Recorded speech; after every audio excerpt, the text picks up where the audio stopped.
Mr. Rhys? Otto and his company were entirely dumbfounded by Stefan's display of respect toward Dustin. Never in their wildest dreams had they ever anticipated the renowned Mr. Chapman to have come forward specifically for Dustin, let alone greet him with such reverence. What was happening? Mr. Chapman, it's been a while. Your abilities seem to have improved. A quick glance from Dustin drew his attention to the differences he spotted in the other man almost at once. It's all thanks to the Gemafen you gave me, of course.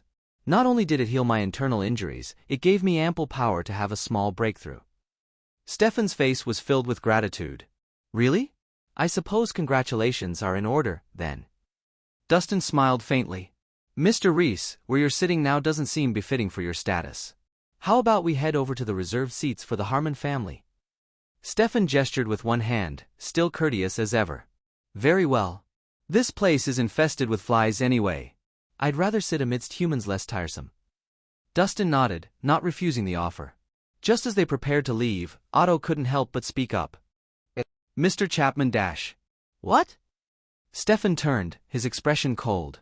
The way he treated Otto was the complete opposite of when he'd been conversing with Dustin earlier. Mr. Chapman, I'm Otto Marsh. We met before, and you gave me a few pointers too. Otto attempted to turn the situation in his favor. I've given pointers to a lot of people. As for you, I have no recollection at all. Stefan left after replying dismissively. Otto stood paralyzed, awkwardness creeping up his features. To have boasted for so long only to be brutally rejected was humiliating beyond words. Who's that little brat anyway? How could he turn out to be acquainted with Mr. Chapman? Someone asked. He looks like a pretty boy taken in by Ms. Harmon. If it hadn't been for his relationship with the Harmons, Mr. Chapman would never stoop down to this level otherwise, let alone treat someone like him so respectfully. Julie said indignantly. After all that fuss, he turns out to be nothing but a leech, basking in the glory of the Harmon family. To think that I, for a second, genuinely believed him to be someone important. Otto released a sigh of relief, though his expression was contemptuous. There was no glory in depending on women to climb the ranks. A real man depended on no one else but himself and his own strength. Finally, come sit. As Natasha caught sight of Dustin, she immediately patted the seat next to herself, signaling for him to sit. Dustin didn't hesitate either. He gracefully took his seat and said, Boulder Thorn is well prepared this time. I advise you to be more cautious. Natasha had yet to reply when Quentin, who was sitting beside her, scoffed. Don't worry about it. With the King of Kicks on our side, victory is guaranteed to be ours. If that is indeed the situation, I suppose it couldn't be more perfect, then. Dustin smiled lightly and said no more. Amid the low hum of conversation, another group emerged from the right passageway.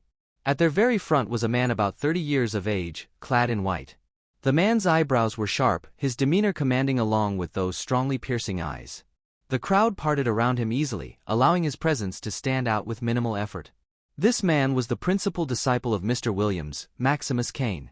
Behind him, Brody Williams and his tropes followed as well.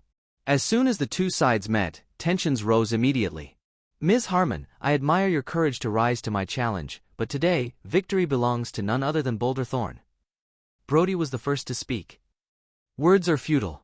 Prove it to me with your actions if you really belly aviso. Natasha returned indifferently. I will. Today's fight will be something else. There shall be no limits on the number of rounds and participants. The last person standing in the battle ring is the victor. How does that sound? I have no objections to that. Natasha nodded. In order to make it count, they had to make the other party submit to them wholeheartedly.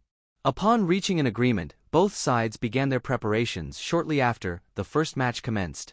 Boulder Thorn was the first to mount the ring. Their first contestant was an exceedingly heavy-set beast of a man. Every step he took sent shudders down the loosely hanging flesh on his body. The sight of him was rather comical, to say the least.